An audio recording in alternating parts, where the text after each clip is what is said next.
My dad was one guy who enlisted and went to war, became a pilot, and did his job, and that was symbolic of so many other Americans. This beautiful cemetery with the Wall of the Missing, the beautiful chapel, is a place of reflection. To have subsequent generations of people who are looking at their family history and thinking, well, my great-grandfather's buried here, and people still remember him. ABMC is taking care of our ancestor.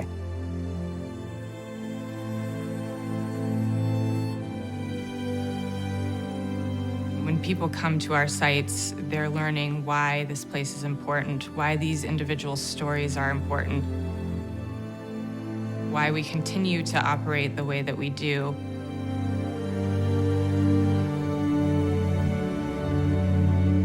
You lose that first life on the battlefield. That one person could lose their life a second time when we forget them. There's no greater calling and no more worthy assignment than to keep that memory alive.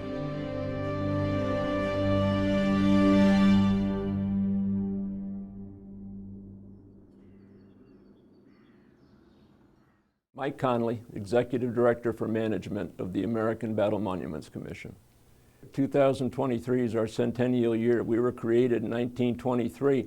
The impetus for the creation of this agency was General of the Army's John Pershing, the commander of the American Expeditionary Forces in World War I.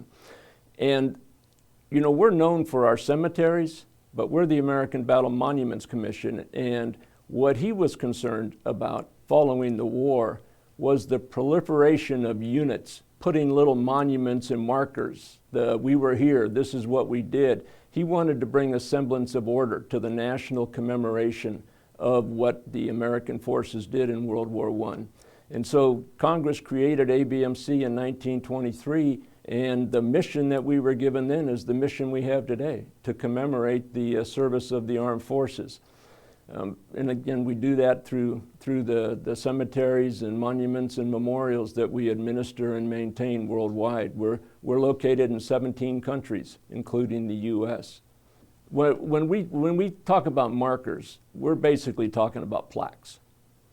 We have one at the Royal Naval College in Dartmouth.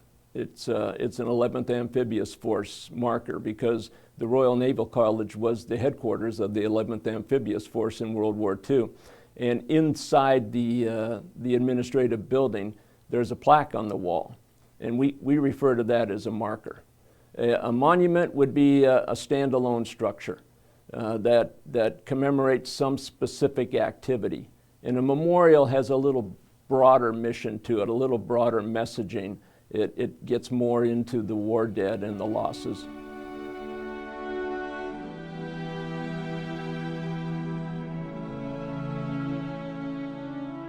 The World War II East Coast Memorial stands at the southern tip of Manhattan, in New York City's vibrant Battery Park.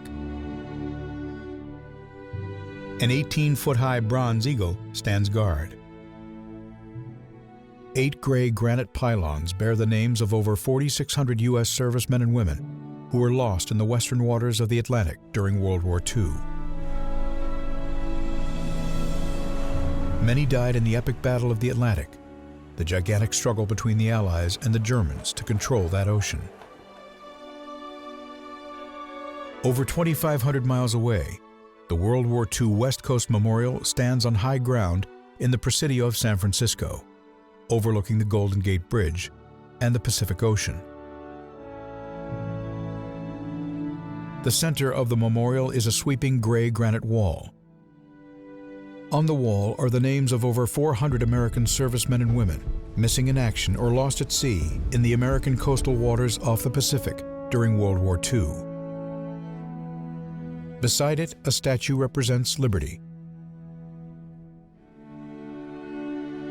Both the East Coast and West Coast memorials look out over the edge of vast oceans, where so many Americans gave their last full measure of devotion to the nation.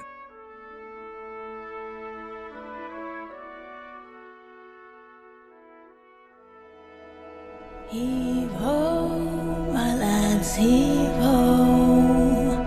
It's a long, long way to go. It's a long, long pull with our hatches full. Braving the wind, braving the sea, fighting the treacherous foe. Heave ho, my lads, heave ho. Let the sea roll high or low. We can cross any ocean, sail any river. Give us the goods and we'll deliver. Damn the submarine. We're the men of the merchant marine. Well, the merchant marine sacrifice in World War II per capita was incredible. Close to 7,000, I think, is the number that they lost. And our agency has been tied to the merchant marine for a long time. You mentioned the East Coast Memorial.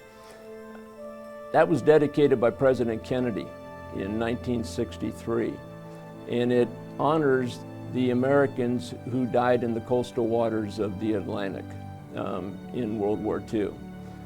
The Merchant Marine weren't included in that original memorial, but we recognized that that was a mistake.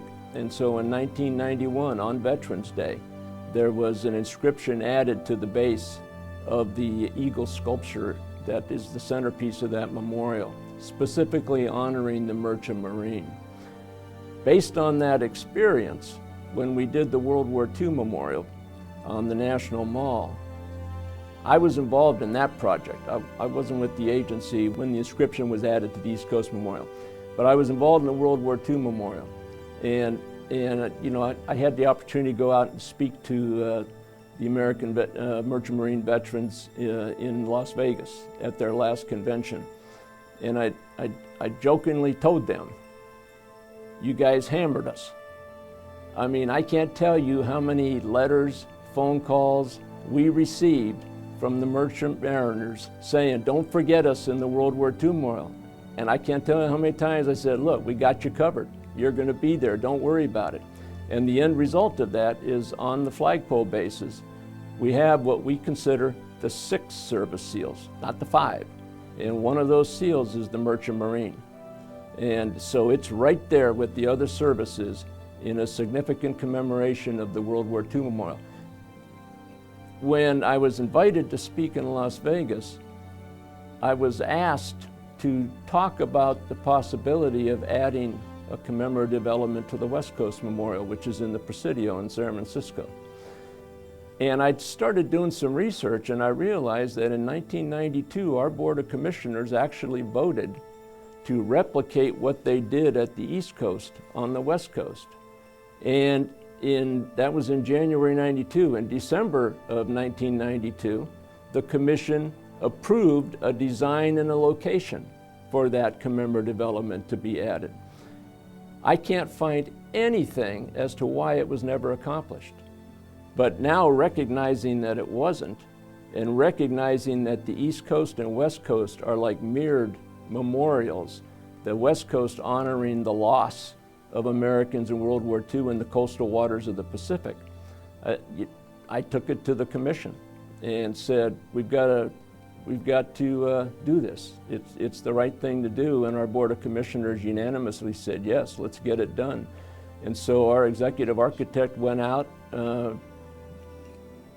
looked at various locations, decided on where it would be best placed, and we've got the Commission of Fine Arts approval just last month on the design and the inscription.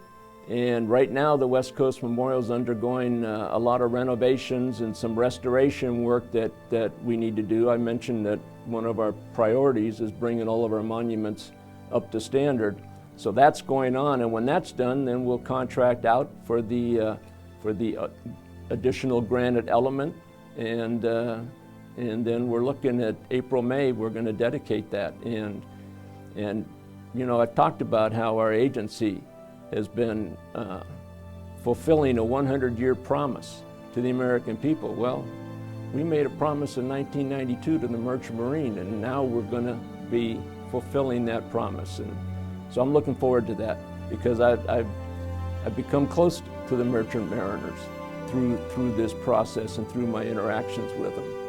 And so it's long overdue, and it's the right thing to do.